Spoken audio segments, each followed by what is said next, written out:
നമസ്തേ.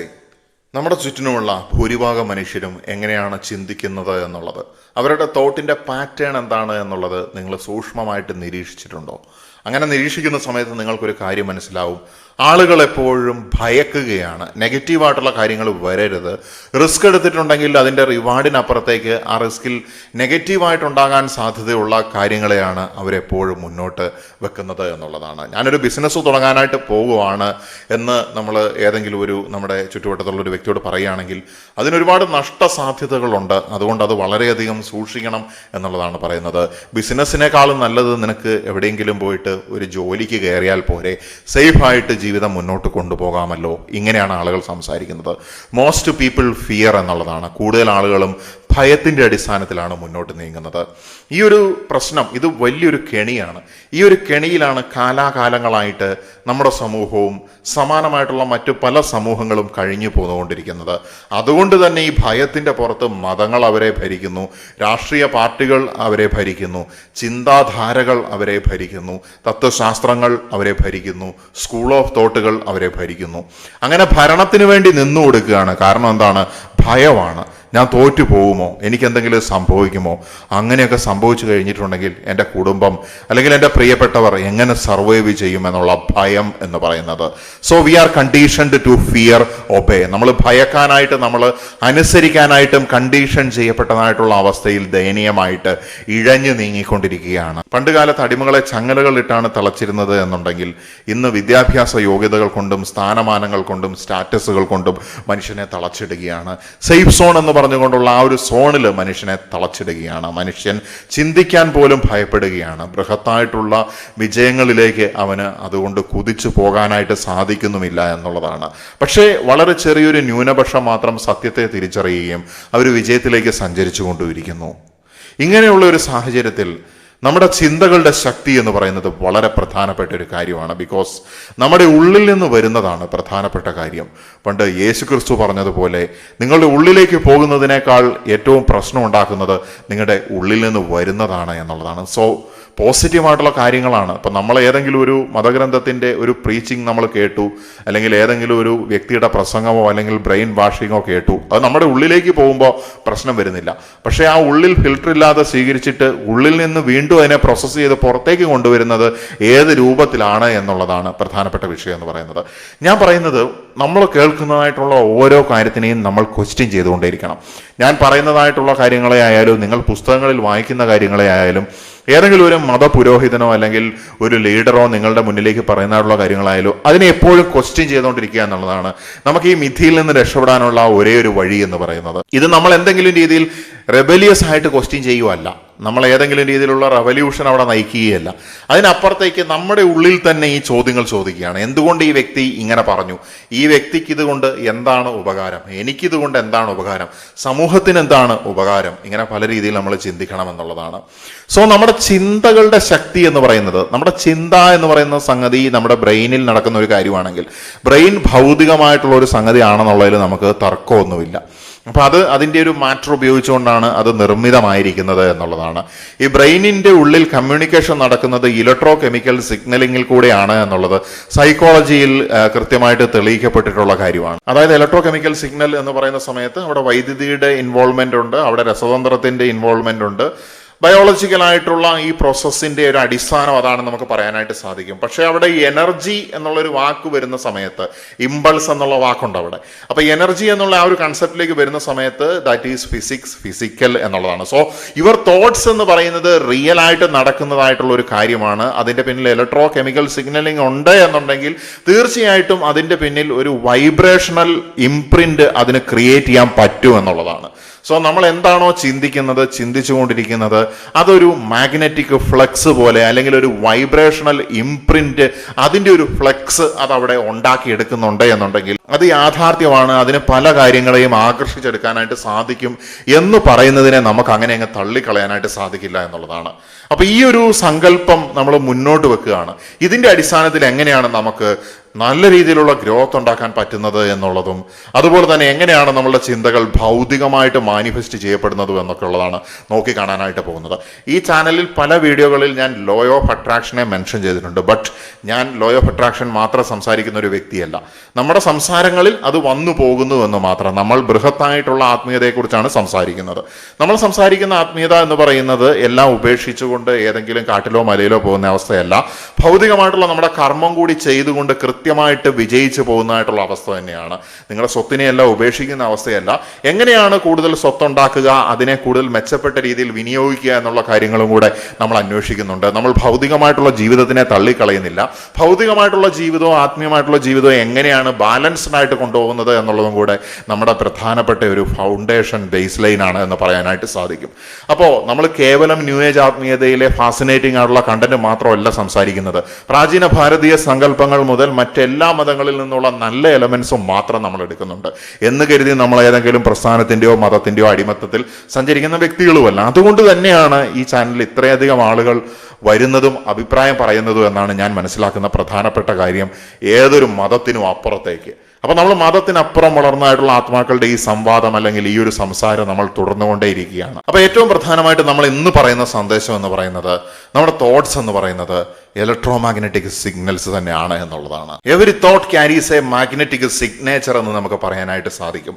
കാന്തികമായിട്ടുള്ള ഒരു കയ്യൊപ്പും പേറിക്കൊണ്ടാണ് നമ്മുടെ ഓരോ ചിന്തകളും പ്രവർത്തിച്ചു കൊണ്ടിരിക്കുന്നത്. ഓരോ ചിന്തയും നമ്മുടെ മനസ്സിൽ അല്ലെങ്കിൽ നമ്മുടെ തലച്ചോറിൽ മാത്രം നടക്കുന്നതായിട്ടുള്ള ഒരു കാര്യമല്ല. അത് നമ്മളായിരിക്കുന്നതായിട്ടുള്ള പ്രപഞ്ചത്തിന്റെ വിവിധ തലങ്ങളിൽ ഒരു ഇംപ്രിന്റ് കൂടി ക്രിയേറ്റ് ചെയ്യുന്നുണ്ട് എന്നുള്ള യാഥാർത്ഥ്യം നമ്മളിവിടെ തിരിച്ചറിയുകയാണ്. അത് സിമിലർ ആയിട്ടുള്ള ഊർജത്തിനെ അതിലേക്ക് ആകർഷിക്കുന്നു എന്നുള്ള ഒരു കാര്യവും കൂടെ ഞാനിവിടെ ഓർമ്മപ്പെടുത്തുകയാണ്. നമ്മുടെ ബ്രെയിൻ എപ്പോഴും സിഗ്നൽസ് കൊടുത്തുകൊണ്ടേയിരിക്കുന്നു. അതേസമയം നമ്മുടെ ഇമോഷൻസ് അതിനെ കൂടുതൽ ശക്തിപ്പെടുത്തുകയാണ്. സാധാരണ രീതിയിലുള്ള ചിന്തകൾക്ക് വളരെ ലോവർ ആയിട്ടുള്ള വൈബ്രേഷൻ മാത്രമേ ഉണ്ടാവുകയുള്ളൂ. എന്നാൽ ഒരു ചിന്തയോടൊപ്പം ഒരു ശക്തമായിട്ടുള്ള ഇമോഷനും കൂടെ ചേരുന്ന സമയത്ത് അത് പ്രപഞ്ചത്തിലേക്ക് ഒരു മാഗ്നറ്റിക് ബ്രോഡ്കാസ്റ്റിംഗ് തന്നെയായി മാറുകയാണ്. പ്രധാനമായിട്ടും നമ്മുടെ ബ്രെയിനിന്, നമ്മുടെ മനസ്സിന് ഈ ഇമോഷൻസ് റിയൽ ആണെങ്കിലും ഫേക്ക് ആണെങ്കിലും, അതുപോലെ തന്നെ ഈ പെയിൻ പോലെയുള്ള കാര്യങ്ങൾ ഭൗതികമാണെങ്കിലും മാനസികമാണെങ്കിലും അത് വേർതിരിച്ചറിയാനുള്ള കഴിവില്ല എന്നുള്ളതാണ്. അതിനെ, ഈ വികാരത്തിനെ അത് സത്യമാണ് എന്നുള്ള രീതിയിൽ തന്നെയാണ് കൺസിഡർ ചെയ്യുന്നത്. സോ നമ്മളൊരു ചിന്ത നമ്മുടെ ഉള്ളിൽ നടക്കുന്ന സമയത്ത് ഭയത്തോടു കൂടി നമ്മളൊരു കാര്യത്തിനെ ചിന്തിക്കുകയാണെങ്കിൽ ആ ഭയം എന്താണോ അത് നമ്മളിലേക്ക് വന്നു ചേരുമെന്നുള്ളതാണ്. നമ്മൾ എന്താണോ ഭയക്കുന്നത് അത് നമ്മളിലേക്ക് വന്നു ചേരുമെന്നുള്ളതാണ്. എന്നാൽ അതേ സമയത്ത് നമുക്ക് വേണ്ട എന്ത് കാര്യമാണോ അത് നമ്മളുടെ ഭയമാകുന്ന മലയുടെ അപ്പുറത്തുണ്ട് എന്ന് നമുക്ക് പറയാനായിട്ട് സാധിക്കും. നമുക്കൊരു കാര്യത്തിനോട് വളരെ ഇഷ്ടമാണ്, ഒരു കാര്യത്തിനോട് വളരെ താല്പര്യമുണ്ട്. എങ്ങനെയായിരിക്കും നമ്മുടെ ചിന്ത? നിങ്ങൾക്കൊരു വ്യക്തിയോട് പ്രണയം തോന്നി, എന്തായിരിക്കും നിങ്ങളുടെ അവസ്ഥ? നിങ്ങൾ എപ്പോഴും ആ വ്യക്തിയെക്കുറിച്ച് ചിന്തിച്ചു കൊണ്ടേയിരിക്കുന്നു. നിങ്ങൾ ചിലപ്പോൾ പരിസരം തന്നെ മറന്നുപോകും. ഒരു മായിക വലയത്തിലായതുപോലെ നിങ്ങൾ ചിന്തിച്ചുകൊണ്ടേയിരിക്കും എന്നുള്ളതാണ്. നിങ്ങൾക്കൊരു കാറിനോട് ഭയങ്കര ഇഷ്ടം തോന്നി, നിങ്ങൾ എന്ത് ചെയ്യും? എപ്പോഴും ആ കാറിനെ കുറിച്ച് തന്നെ ചിന്തിച്ചുകൊണ്ടേയിരിക്കും. നിങ്ങളൊരു പുതിയ വാഹനം മേടിക്കാനായിട്ട് പോവുകയാണ്. പിന്നെ നിങ്ങൾ ചുറ്റും നോക്കുമ്പോഴൊക്കെ എവിടെയും ആ വാഹനം തന്നെയായിരിക്കും നിങ്ങൾ കണ്ടുകൊണ്ടിരിക്കുന്നത്. ഒരുപക്ഷെ നിങ്ങൾ മേടിക്കാനായിട്ട് ഉദ്ദേശിക്കുന്നത് ടാറ്റ പഞ്ച് എന്ന് പറയുന്ന കാറാണ് എന്നുണ്ടെങ്കിൽ എപ്പോഴും നിങ്ങളുടെ മനസ്സിലേക്ക് ഈ ചിന്ത തന്നെ ആയതുകൊണ്ട് എവിടെ നോക്കിയാലും ഇനി ഒന്നോ രണ്ടോ എണ്ണമേ പോയിട്ടുള്ളെങ്കിലും ഇതിനെയൊക്കെ നിങ്ങൾ കാണുമെന്നുള്ളതാണ്. എന്നാൽ അതിനേക്കാളും എത്രയോ മടങ്ങ് മറ്റു വണ്ടികൾ നമ്മുടെ മുന്നിൽ കൂടെ കടന്നു പോയി എന്നുള്ളതാണ്. അപ്പോൾ ആ ചിന്ത നമ്മുടെ യാഥാർത്ഥ്യത്തിനെ സൃഷ്ടിക്കുകയാണ്. നമുക്ക് ഇഷ്ടപ്പെട്ട കാറായിക്കോട്ടെ, വ്യക്തി ആയിക്കോട്ടെ, നമ്മൾ ഒരുപാട് ഇഷ്ടപ്പെടുന്ന ഒരു ബിസിനസ് ആയിക്കോട്ടെ, നമ്മൾ ഒരുപാട് ഇഷ്ടപ്പെടുന്ന ഒരു പ്രൊഫഷനിലേക്ക് നമുക്ക് എത്തിച്ചേരണമെന്നുള്ള നമ്മുടെ ആഗ്രഹമായിക്കോട്ടെ. ചില ആൾക്കാർക്ക് ചിലപ്പം ഒരു സർക്കാർ ജോലി നേടണം, അല്ലെങ്കിൽ ഒരു ബിസിനസ്മാൻ ആകണം, അല്ലെങ്കിൽ ഒരു സയന്റിസ്റ്റ് ആകണം, അല്ലെങ്കിൽ ഒരു സിനിമ മേഖലയിൽ പ്രവർത്തിക്കുന്ന ആളാണ്. അങ്ങനെ പല രീതിയിലുള്ള ആഗ്രഹങ്ങൾ മനുഷ്യർക്കുണ്ട് എന്നുള്ളതാണ്. വസ്തുവായിക്കോട്ടെ, പണമായിക്കോട്ടെ, വാട്ട് എവർ ഇറ്റ് ഈസ്, നമുക്ക് ഇഷ്ടപ്പെട്ടിട്ടുണ്ടെങ്കിൽ നമ്മൾ എപ്പോഴും അതിനെക്കുറിച്ച് ചിന്തിച്ചുകൊണ്ടിരിക്കും എന്നുള്ളതാണ്. ഒരുത്തനെ തന്നെ നനച്ചിരുന്നാൽ വരുന്നതെല്ലാം അവനെന്ന് തോന്നുമെന്ന് പഴമക്കാർ പറയുന്നതായിട്ടുള്ള ചൊല്ലൊക്കെ നമുക്കറിയാവുന്നത് തന്നെയാണ്. അപ്പോൾ ഈ റിപ്പീറ്റഡ് ആയിട്ട് നമ്മളൊരു തോട്ട് കൊടുക്കുമ്പോൾ റിപ്പീറ്റഡ് ആയിട്ട് എന്ത് സംഗതി വന്നാലും അവിടെ ഒരു പാറ്റേൺ ഉണ്ടാകും എന്നുള്ളത് നിങ്ങൾക്ക് അറിയാവുന്ന കാര്യമാണ്. ഇപ്പം നമ്മൾ ഫോർ എക്സാമ്പിൾ എന്തെങ്കിലും ഡിസൈൻസ് അല്ലെങ്കിൽ എന്തെങ്കിലും ഒരു ഇല എടുത്തിട്ട് നമ്മൾ നോക്കുകയാണെങ്കിൽ പോലും ആ ഇലയിലൂടെ ഉണ്ടാകുന്നതായിട്ടുള്ള വരകൾ അതിനൊരു സിമിലാരിറ്റി ഉണ്ട്. അത് റിപ്പീറ്റ് ആയിട്ട് വരുന്നു. പല ജീവികൾ, ഇപ്പം സീബ്രയെ എടുത്ത് നോക്കുകയാണെങ്കിൽ അതിന് ചുറ്റിനും ഒരുപാട് വരകൾ നമുക്ക് കാണാനായിട്ട് സാധിക്കുന്നുണ്ട്. ഒരു പാറ്റേൺ പോലെയാണ് നമ്മൾ അതിനെ പെർസീവ് ചെയ്തെടുക്കുന്നത്. ഷെയ്പ്സ്, പല പല ജീവികളുടെ ഷെയ്പ്സ്. മീൻ അല്ലെങ്കിൽ മത്സ്യം എന്ന് ഞാൻ പറയുമ്പോൾ നിങ്ങളുടെ ഉള്ളിലേക്ക് ഒരു ഷേപ്പ് വന്നു കഴിഞ്ഞു. അപ്പോൾ ഇങ്ങനെയുള്ള എല്ലാ പാറ്റേൺസ് നമ്മുടെ തോട്ട്സ് വീണ്ടും റിപ്പീറ്റ് ആയിട്ട് പോകുന്ന സമയത്ത് അതിനവിടെ ഒരു പാറ്റേൺ ഉണ്ടാവുകയാണ്. ഈ പാറ്റേൺ എന്ന് പറയുന്നത് പ്രപഞ്ചത്തിന്റെ അടിസ്ഥാനപരമായിട്ടുള്ള ഒരു കാര്യമാണ്. നമ്മളിപ്പോൾ സൂര്യനെ ചുറ്റുന്ന ഗ്രഹങ്ങളെക്കുറിച്ച് നമുക്കറിയാം. അതേപോലെ തന്നെ നമ്മൾ ആറ്റത്തിനെ എടുത്ത് നോക്കിക്കഴിഞ്ഞിട്ടുണ്ടെങ്കിൽ അതിനൊരു ന്യൂക്ലിയസ് ഉണ്ടെന്നും അതിന് ചുറ്റിനും ഇലക്ട്രോൺ പ്രോട്ടോൺ ഒക്കെ വിന്യസിക്കപ്പെട്ടിരിക്കുന്നതായിട്ടുള്ള അവസ്ഥയെക്കുറിച്ച് നമുക്കറിയാം. അതുപോലെ തന്നെ നമ്മൾ ഈ നമ്മുടെ സൗരയൂഥം അതിനപ്പുറത്തേക്ക് നമ്മുടെ ഈ മിൽക്കി വേ ഒക്കെ എടുത്ത് നോക്കിയിട്ടുണ്ടെങ്കിൽ അതിനൊക്കെ ഒരു പാറ്റേൺ, അതൊക്കെ സഞ്ചരിച്ചു കൊണ്ടിരിക്കുന്നു. ഗ്രഹങ്ങൾ എന്ന് പറയുമ്പോൾ തന്നെ ഒരു ഗോളാകൃതിയിലുള്ള സംഗതികളാണ് നമ്മുടെ ഉള്ളിലേക്ക് വരുന്നത്. നക്ഷത്രങ്ങൾ, everywhere in the universe, in the nature നമുക്ക് പാറ്റേൺസ് കാണാം. ആ പാറ്റേൺസ് കാണുമ്പോഴാണ് പലപ്പോഴും മനുഷ്യൻ ഇവിടെ ഒരു സൃഷ്ടാവുണ്ട് എന്നൊക്കെ ചിന്തിക്കുന്നത്. സൃഷ്ടാവുണ്ടെന്ന് നിങ്ങൾ നിർബന്ധമായിട്ടും ചിന്തിക്കണമെന്നൊന്നും ഞാൻ പറയില്ല. ചിലപ്പം ഇത് സംഭവ്യമായിക്കൊണ്ടേയിരിക്കുന്ന ഒരു കാര്യമായിരിക്കും. എനിവേ, ഈ പാറ്റേൺ റിപ്പീറ്റഡ് ആയിട്ടുള്ള കാര്യം അത് നമുക്ക് മീനിങ് തരികയാണ്. ഒരു കാര്യം ചിതറിക്കിടക്കുമ്പോൾ നമുക്ക് അവിടെ പ്രത്യേകിച്ച് ഒരു മീനിങ് കാണാൻ കഴിയില്ല. എന്നാൽ കൃത്യമായിട്ട് അവിടെ ഒരു പാറ്റേൺ ഉണ്ട് എന്നുണ്ടെങ്കിൽ നമ്മൾ അവിടെ ഒരു അർത്ഥത്തിനെ കാണുമെന്നുള്ളതാണ്. അതുപോലെ തന്നെയാണ് നമ്മുടെ തോട്ട് എന്ന് പറയുന്നത്. ചിതറിക്കിടക്കുന്ന പല ചിന്തകളും നമ്മളുടെ മനസ്സിലൂടെ വരുന്ന സമയത്ത് അതിന് പ്രത്യേകിച്ച് ഒരു മീനിങ് ഫുൾ ഇൻ്റർപ്രിട്ടേഷൻ നമ്മുടെ ബ്രെയിനിന് അല്ലെങ്കിൽ നമുക്ക് കൊടുക്കാൻ പറ്റിക്കൊള്ളണമെന്നില്ല.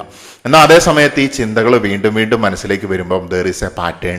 ഞാൻ ഭക്ഷണം കഴിക്കുമ്പോൾ അത് ആലോചിക്കുന്നു, ഞാൻ കുളിക്കുന്ന സമയത്ത് അത് ആലോചിക്കുന്നു, ഞാൻ ഡ്രൈവ് ചെയ്യുന്ന സമയത്ത് അതിനെക്കുറിച്ച് ഞാൻ ചിന്തിച്ചു, ഞാൻ മറ്റെന്തെങ്കിലും ജോലി ചെയ്യുന്ന സമയത്ത് ഒക്കെ എൻ്റെ മനസ്സിൽ ഈ ചിന്ത തന്നെയാണ്. ഇങ്ങനെ പാറ്റേൺ ഉണ്ടാകുമ്പോൾ നമ്മൾ ആ ചിന്തയുമായിട്ട്, ആ വസ്തുവുമായിട്ട്, ആ സംഗതിയുമായിട്ട് കൂടുതൽ അടുക്കുമെന്നുള്ളതാണ്. എനിക്ക് പണം ഉണ്ടാക്കണം എന്നുള്ള ആഗ്രഹത്തിനെ ഞാൻ സ്നേഹിക്കുന്ന സമയത്ത്, എനിക്ക് പണം ഉണ്ടാക്കണമെന്ന് ഞാൻ വിചാരിക്കുന്ന സമയത്ത് തന്നെ നിനക്ക് അത്രയും ഒന്നും പണം ഉണ്ടാക്കാനായിട്ട് സാധിക്കില്ല എന്നുള്ള ചുറ്റിനുള്ള ആൾക്കാരുടെ വർത്തമാനമാണ് മനസ്സിലേക്ക് മുഴങ്ങി വരുന്നത് എന്നുണ്ടെങ്കിൽ തീർച്ചയായിട്ടും നമുക്ക് പണം ഉണ്ടാക്കാനായിട്ട് സാധിക്കില്ല. ബട്ട് നമ്മളതിനെ റീപ്ലേസ് ചെയ്യുകയാണ്. എനിക്ക് പണം ഉണ്ടാക്കാനായിട്ട് സാധിക്കണം ത്രൂ സെൽഫ് അഫർമേഷൻ അല്ലെങ്കിൽ മെഡിറ്റേഷൻ അല്ലെങ്കിൽ റിപ്പീറ്റഡ് ആയിട്ട് നമ്മുടെ മനസ്സിൽ അവബോധത്തോടെ പറയുന്ന സമയത്ത്. ഞാൻ മുമ്പ് വളരെ വിശദമായിട്ട് അതിനെക്കുറിച്ച് പറഞ്ഞിട്ടുണ്ട്. റിപ്പീറ്റ് ചെയ്തതുകൊണ്ടും പ്രാർത്ഥിച്ചതുകൊണ്ടും കാര്യമില്ല. അവബോധമാണ് ഏറ്റവും പ്രധാനപ്പെട്ട കാര്യം എന്നുള്ളത്. ഇപ്പം നിങ്ങൾ ബൈബിളിലേക്കൊക്കെ പോവുകയാണെങ്കിൽ നമുക്കൊരു കോട്ട് അവിടെ എപ്പോഴും എൻ്റെ മനസ്സിൽ വരാറുണ്ട്. നിങ്ങൾക്ക് കടുകുമണിയോളം വിശ്വാസം ഉണ്ടെങ്കിൽ നിങ്ങളുടെ മുന്നിലുള്ള മല പോലും മാറി നിൽക്കും. അത് യഥാർത്ഥത്തിൽ ചിലർ അതിനെ ലിറ്ററലി മീനിങ് പറയാറുണ്ട്. പക്ഷേ യഥാർത്ഥത്തിൽ അത് അങ്ങനെയല്ല. അതൊരു ഹയർ ലെവലിലുള്ള ഒരു സിംബോളിസം തന്നെയാണ്. അതായത് അവബോധത്തോടു കൂടി ഒരു കാര്യം നിങ്ങൾ ആയിരിക്കുകയാണെങ്കിൽ തീർച്ചയായിട്ടും അത് നടക്കുമെന്നാണ് അവിടെ അർത്ഥമാക്കുന്നത്. Law of attraction not just in ബൈബിളിൽ മാത്രമല്ല, അത് നമ്മൾ ഖുറാനിലേക്ക് പോവുകയാണെങ്കിലും ഹൈന്ദവ തത്വശാസ്ത്രങ്ങളിലേക്ക് പോവുകയാണെങ്കിലും ഒക്കെ ഒരുപാട് ബൃഹത്തായിട്ടുള്ള കാര്യങ്ങൾ നമുക്ക് അവിടെയൊക്കെ കാണാനായിട്ട് സാധിക്കും എന്നുള്ളതാണ്. പണ്ട് ഞാനൊരു സീരീസ് ഓഫ് വീഡിയോസ് ഹെർമറ്റിക് പ്രിൻസിപ്പിൾസിനെ കുറിച്ച് ചെയ്തിട്ടുണ്ടായിരുന്നു. അത് നിങ്ങൾ റെഫർ ചെയ്യുവാണെങ്കിൽ തീർച്ചയായിട്ടും നിങ്ങൾക്ക് ഇങ്ങനെയുള്ള കുറേ കോംപ്ലിക്കേറ്റഡ് ആയിട്ടുള്ള higher level spiritual and metaphysical ആയിട്ടുള്ള സീക്രട്സിനെ കുറിച്ച് നല്ല രീതിയിൽ നിങ്ങൾക്ക് അതിൽ നിന്ന് ഒരുപാട് കാര്യങ്ങൾ എടുക്കാനായിട്ട് സാധിക്കും എന്നുള്ളതാണ്. സോ ചിന്തകൾ നമ്മൾ ആവർത്തിച്ച് നമുക്ക് ഉണ്ടാകുന്ന സമയത്ത് അത് ന്യൂറോൺസിൽ പവർഫുൾ പാറ്റേൺസ് അല്ലെങ്കിൽ പാത്ത് വേസ് സൃഷ്ടിക്കുകയാണ്. ഞാൻ പറഞ്ഞു, നമ്മുടെ ന്യൂറോൺസിൽ കൂടെയാണ് എപ്പോഴും തോട്ട്സ് പോകുന്നത്. ഇലക്ട്രോ കെമിക്കൽ സിഗ്നൽസ് വൺ ന്യൂറോണിൽ നിന്ന് അതിൻ്റെ സിനാപ്റ്റിക് ഗ്യാപ്പ് വഴി അടുത്ത ന്യൂറോണിലേക്ക് ട്രാവൽ ചെയ്യുകയാണ് ചെയ്യുന്നത്. അപ്പം നമ്മൾ എന്നും ചെയ്യുന്ന കാര്യങ്ങളുണ്ടായിരിക്കും, എന്നും ചിന്തിക്കുന്ന കാര്യങ്ങളുണ്ടാവും. അതൊന്നും നമ്മളിപ്പോൾ രാവിലെ എഴുന്നേറ്റ് കഴിഞ്ഞാൽ നിങ്ങൾക്ക് ചില ശീലങ്ങളുണ്ടായിരിക്കും. ആ ശീലങ്ങൾ പോലെ നിങ്ങളുടെ സ്വപ്നത്തിലേക്ക് കോൺട്രിബ്യൂട്ട് ചെയ്യുന്നതായിട്ടുള്ള ആക്ഷൻസ് വരുന്ന സമയത്ത് റിപ്പീറ്റഡ് തോട്ട്സ് അത് നമ്മളുടെ ന്യൂറോൺസിനെ എംപവർ ചെയ്യുന്നു, പാത്ത് വേസിനെ കൂടുതൽ പവർഫുൾ ആക്കിയിട്ട് മാറ്റുന്നു, ആ കണക്ഷൻസ് കൂടുതൽ സ്ട്രോങ് ആയിട്ട് മാറുന്നു. അതിനോടൊപ്പം തന്നെ നിങ്ങളുടെ ആക്ഷൻസും കൂടെ വരികയാണെങ്കിൽ, ഈ കണക്ഷൻസ് സ്ട്രോങ് ആകുമ്പോൾ തീർച്ചയായിട്ടും ആക്ഷൻസ് വരും എന്നുള്ളതാണ്. അപ്പോൾ ആക്ഷൻസും കൂടെ വരികയാണ് എന്നുണ്ടെങ്കിൽ തീർച്ചയായിട്ടും നമ്മൾ നമ്മുടെ സ്വപ്നത്തിനോട് കൂടുതൽ അടുത്തുകൊണ്ടിരിക്കുകയാണ്. അത് വളരെ റിയലിസ്റ്റിക് ആയിട്ട് നമുക്ക് പറയാനായിട്ട് സാധിക്കുന്ന ഒരു കാര്യമാണ്. കേൾക്കുമ്പോൾ തന്നെ നിങ്ങൾക്ക് അതിൻ്റെ അർത്ഥം ഡീപ്പർ ലെവലിൽ ഗ്രാസ്പ് ചെയ്യാനായിട്ട് പറ്റുന്നുണ്ടോ എന്ന് എനിക്ക് ഷുവറാണ്. അപ്പൊ ന്യൂറോണൽ പാത്ത് വേസിനെ കൂടുതൽ സ്ട്രോങ് ആയിട്ട് കണക്ഷൻസ് ഉണ്ടാക്കുന്നതായിട്ടുള്ള ബിഹേവിയറുകൾ റിയാലിറ്റി ആയിട്ട് മാറും എന്നാണ് ഞാനിവിടെ പറഞ്ഞു വെക്കുന്നത്. അടിവരയിട്ട് സൂക്ഷിക്കേണ്ടതായിട്ടുള്ള ഒരു സത്യമാണിത്. കാരണം ഇവിടെ സയൻസ് പ്ലസ് സ്പിരിച്വാലിറ്റി അല്ലെങ്കിൽ ലോ ഓഫ് അട്രാക്ഷൻ കൂടെ ബ്ലെൻഡ് ചെയ്തുകൊണ്ടാണ് നമ്മളിവിടെ മീനിങ് കണ്ടെത്തുന്നത് എന്നുള്ളതാണ്. കേവലം ഏതെങ്കിലും വിശ്വാസങ്ങൾക്കോ അപ്പുറത്തേക്ക് സയന്റിഫിക് ആയിട്ട് നമ്മൾ റിയാലിറ്റിയെ കൺസ്ട്രക്ട് ചെയ്യുകയാണ്. അറ്റ് ദ സെയിം ടൈം ഭയം എന്ന് പറയുന്നത് ഫിയർ, ആ ഫിയറുമായിട്ട് അലൈൻ ചെയ്തിട്ടുള്ള കാര്യങ്ങളെയായിരിക്കും അതെപ്പോഴും അട്രാക്ട് ചെയ്തുകൊണ്ടിരിക്കുന്നത്. Fear attracts situations aligned to fear എന്ന് നമുക്ക് പറയാം. നാം പേടിക്കുന്ന കാര്യം പ്രത്യേകിച്ച് ഒരു ഒബ്ജക്റ്റ് എന്നുള്ളതിനപ്പുറത്തേക്ക് പേടിയുടെ വൈബ്രേഷൻസ് ആണ്. ഇത്തരത്തിലുള്ള വൈബ്രേഷൻസ് അതേ ഫ്രീക്വൻസിയിലുള്ള കാര്യങ്ങളെ കൂടുതൽ വലിച്ചെടുപ്പിക്കും. നെഗറ്റീവായിട്ടുള്ള കാര്യങ്ങളാണ് സംഭവിക്കാൻ കൂടുതൽ എളുപ്പം. പോസിറ്റീവായിട്ടുള്ളത് നമ്മൾ സംഭവിപ്പിക്കണം എന്നുള്ളതാണ്. അത് പ്രത്യേകിച്ച് നമ്മുടെ ഒരു കുറ്റമല്ല, കൂടുതലും നെഗറ്റീവിലേക്ക് ഫോക്കസ് ചെയ്യാനാണ് നമ്മുടെ സംസ്കാരങ്ങൾ അല്ലെങ്കിൽ നമ്മുടെ ചരിത്രം അല്ലെങ്കിൽ നമ്മുടെ ചുറ്റിനുള്ള സൊസൈറ്റി നമ്മളെ പഠിപ്പിച്ചുകൊണ്ടേയിരിക്കുന്നത്. Imagination is the blueprint to physical reality. ഭൗതികമായിട്ടുള്ള യാഥാർത്ഥ്യത്തിലേക്കുള്ള ബ്ലൂ പ്രിന്റ് ആണ് നമ്മുടെ ഭാവന എന്ന് പറയുന്നത്. നമ്മുടെ ഭാവന ഉപയോഗിച്ചുകൊണ്ട് നമ്മുടെ ബ്രെയിനിൽ നമ്മൾ വരച്ചതായിട്ടുള്ള ചിത്രങ്ങൾ, നമ്മൾ അതിനെ കൂടുതൽ നമ്മുടെ ഡിസിഷൻസും നമ്മുടെ ശരീരവും അതിനനുസരിച്ച് പ്രവർത്തിപ്പിക്കാനായിട്ട് ഓട്ടോമാറ്റിക്കായിട്ട് തുടങ്ങുമെന്നുള്ളതാണ്. അതായത് ഭാവന അനുസരിച്ച് നമ്മളെപ്പോഴും മനസ്സിൽ തോട്ട് ചെയ്യുന്ന, ഇമാജിൻ ചെയ്യുന്നതായിട്ടുള്ള, തിങ്ക് ചെയ്യുന്നതായിട്ടുള്ള ഈ ഒരു സംഗതി അതെപ്പോഴും മനസ്സിൽ വരുന്ന സമയത്ത് ഓട്ടോമാറ്റിക്കായിട്ട് നമ്മുടെ തീരുമാനങ്ങൾ അതിലേക്ക് വഴിവെക്കും. ആ തീരുമാനങ്ങൾ നമ്മുടെ ഫിസിക്കൽ ഭൗതികമായിട്ടുള്ള പ്രവൃത്തികളെയും വഴിവെക്കുമെന്നുള്ളതാണ്. ഒന്ന് ചിന്തിച്ച് നോക്കിയിട്ടുണ്ടെങ്കിൽ നിങ്ങൾക്ക് മനസ്സിലാക്കാനായിട്ട് സാധിക്കും ഈ ഒരു രഹസ്യത്തിന്. ഇത് വളരെ പ്രധാനപ്പെട്ട ഒരു പോയിന്റാണ്. ഈ ലോ ഓഫ് അട്രാക്ഷൻ ആയാലും അല്ലെങ്കിൽ ഇങ്ങനെയുള്ള കാര്യങ്ങളായാലും അത് നടക്കുന്നതിൻ്റെ അടിസ്ഥാനപരമായിട്ടുള്ള സീക്രട്ട് കീ എന്ന് പറയുന്ന ഇതാണ്. എന്താണോ നമ്മൾ ചിന്തിക്കുന്നത്, നമ്മൾ ഒരുപാട് ചിന്തിച്ചിട്ടോ ഒരുപാട് പറഞ്ഞിട്ടോ കാര്യമില്ല. അവബോധം എന്നതുകൊണ്ട് ഞാൻ ഉദ്ദേശിക്കുന്നത് ഇത് തന്നെയാണ്. നമ്മൾ അതിലായിരിക്കുകയാണ്. അപ്പോൾ നമ്മൾ ചിന്തിക്കുകയും നമ്മുടെ ബ്രെയിനിൽ റിപ്പീറ്റഡ് ആയിട്ട് ഈ ഒരു ഇമേജ് കൊടുക്കുകയും ചെയ്യുന്ന സമയത്ത് ബ്രെയിനിന് അത് ഡ്യൂപ്ലിക്കേറ്റ് ആണോ റിയൽ ആണോ അങ്ങനെയുള്ള തിരിച്ചറിവുകൾക്കുള്ളൊരു ശേഷി പൊതുവെ കുറവാണ് എന്നുള്ളതാണ്. നമുക്കല്ലാത്ത കാര്യങ്ങൾ മനസ്സിലാക്കാനായിട്ട് സാധിക്കുമെങ്കിലും ബ്രെയിനിനെ സംബന്ധിച്ച് ഞാൻ നേരത്തെ പറഞ്ഞു, ഇമോഷൻ, പെയിൻ, അത് മാനസികമായാലും ശാരീരികമായിട്ടുള്ള പെയിൻ ആയാലും ഒക്കെ ബ്രെയിൻ അതിനെ ഒരേ രീതിയിലാണ് ഏകദേശം പെർസീവ് ചെയ്യുന്നത്. അതിനെ ശരിവെക്കുന്ന ചില സയന്റിഫിക് ആയിട്ടുള്ള കാര്യങ്ങളും ഉണ്ട്. അതിനെക്കുറിച്ച് ഞാൻ ഇപ്പോൾ വിശദീകരിക്കുന്നില്ല. എന്തു തന്നെയാണെങ്കിലും നമ്മൾ നമ്മുടെ തലച്ചോറിന് റിപ്പീറ്റായിട്ട് ഇത്തരത്തിലുള്ള ചിത്രം കൊടുക്കുമ്പോൾ, അപ്പോൾ ഒരു ബിൽഡിംഗ് പണിയുമ്പോൾ നമുക്ക് ബ്ലൂ പ്രിന്റ് ഉണ്ട്. എന്തെങ്കിലും ഒരു എഞ്ചിനീയറിംഗ് പ്രോഡക്റ്റ് രൂപപ്പെടുത്തിയെടുക്കുന്ന സമയത്ത് അതിന് അതിൻ്റെതായിട്ടുള്ള ബ്ലൂ പ്രിന്റ് ഉണ്ട്. എന്ന് പറഞ്ഞ പോലെ നമ്മുടെ ഭാവന അതാണ് നമ്മുടെ പ്ലാനിലേക്ക് വഴിവെക്കുന്നത്. നമ്മൾക്ക് തീരുമാനങ്ങൾ, അതിൽ നിന്നുള്ള തീരുമാനങ്ങൾ പ്രവർത്തിപ്പിക്കുന്നത്, ശരീരത്തിലൂടെ പ്രവർത്തിപ്പിക്കുന്നത്, ഇത് ഓട്ടോമാറ്റിക്കായിട്ട് നടക്കുമെന്നുള്ളതാണ്. അപ്പോൾ ബ്രെയിനിനെ സംബന്ധിച്ചിടത്തോളം ഈ ചിത്രം എന്ന് പറയുന്നത് ഓൾറെഡി എക്സ്പീരിയൻസ് ചെയ്ത പോലെ തന്നെയാണ് ഫീൽ ചെയ്യുന്നത്. മുൻപ് ഞാൻ പറഞ്ഞിട്ടുണ്ട്, പ്രപഞ്ചം അല്ലെങ്കിൽ യൂണിവേഴ്സ് നമ്മുടെ വാക്കുകൾക്ക് റെസ്പോണ്ട് ചെയ്യുന്ന ഒരു സംഗതിയല്ല. നമ്മൾ എത്രമാത്രം പറഞ്ഞിട്ട് ഒരു കാര്യമില്ല, നമ്മൾ യാചിച്ചിട്ട് കാര്യമില്ല, നമ്മൾ പ്രാർത്ഥിച്ചിട്ട് കാര്യമില്ല, നമ്മൾ ചോദിച്ചുകൊണ്ടേ ഇരിക്കേണ്ട ഒരു ആവശ്യവുമില്ല എന്നുള്ളതാണ്. ബിക്കോസ് ഓൾറെഡി നിങ്ങൾക്ക് വേണ്ടത് ലഭിച്ചു കഴിഞ്ഞു എന്നതാണ് യഥാർത്ഥത്തിലുള്ള യാഥാർത്ഥ്യം. എനിക്ക് നല്ല ജീവിതം വേണമെന്ന് പറയുന്നത് യൂണിവേഴ്സ് കേൾക്കില്ല. അതിന് മാച്ച് ചെയ്യുന്നതായിട്ടുള്ള ഇന്നർ ഫ്രീക്വൻസി ഉള്ളിൽ നിന്ന് വരുന്നുണ്ടെങ്കിൽ മാത്രമേ അത് യാഥാർത്ഥ്യമാവുകയുള്ളൂ. സോ നിങ്ങളുടെ വാക്കുകളോടല്ല, നിങ്ങളുടെ ഇന്നർ ഫ്രീക്വൻസിയോടാണ് യൂണിവേഴ്സ് റെസ്പോൺസ് തരുന്നത്. അതുകൊണ്ട് തന്നെ നമുക്ക് പറയാനായിട്ട് സാധിക്കും, സൈലൻസിനോടാണ് പ്രപഞ്ചം കൂടുതൽ റെസ്പോണ്ട് ചെയ്യുന്നത്.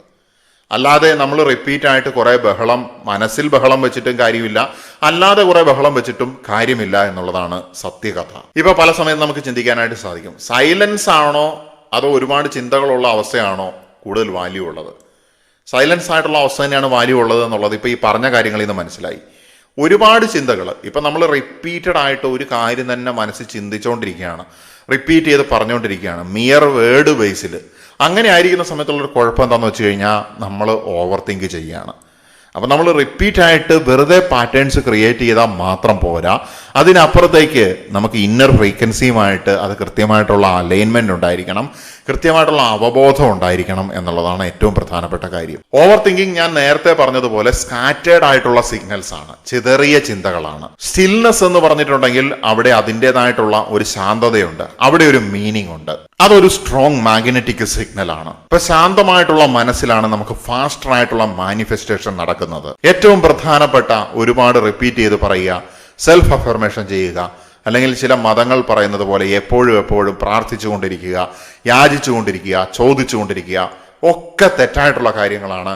അതിനപ്പുറത്തേക്ക് നമ്മുടെ മനസ്സ് അവബോധമുണ്ടാക്കുക, നമ്മുടെ ഫ്രീക്വൻസിയെ കൂടുതൽ പവർഫുൾ ആക്കുക, നമ്മുടെ അലൈൻമെന്റ് ശരിയാക്കുക. നമ്മുടെ ഇന്നർ ഫ്രീക്വൻസിയാണ് വാക്കുകളെക്കാൾ കൂടുതൽ പ്രധാനപ്പെട്ടത്. അപ്പൊ ഇന്നർ തോട്ട്സ്, അതിൻ്റെ അർത്ഥം മനസ്സിലാക്കിക്കൊണ്ട് പാറ്റേൺസ് സൃഷ്ടിക്കുന്ന സമയത്താണ് കാര്യങ്ങൾ നടക്കുന്നത്. അല്ലാതെ സ്കാറ്റേഡ് ആയിട്ടുള്ള സിഗ്നൽസ് അല്ലെങ്കിൽ ഓവർ തിങ്കിങ്ങിൻ്റെ റിസൾട്ട് നമുക്ക് നെഗറ്റീവായിട്ട് തന്നെയാണ് സംഭവിക്കുന്നത്. വളരെ ഡീപ്പ് ആൻഡ് ഒതന്റിക് ആയിട്ടുള്ള ചില കാര്യങ്ങളാണ് ഇപ്പോൾ നമ്മൾ ലോ ഓഫ് അട്രാക്ഷനെ കുറിച്ച് മനസ്സിലാക്കിയത്.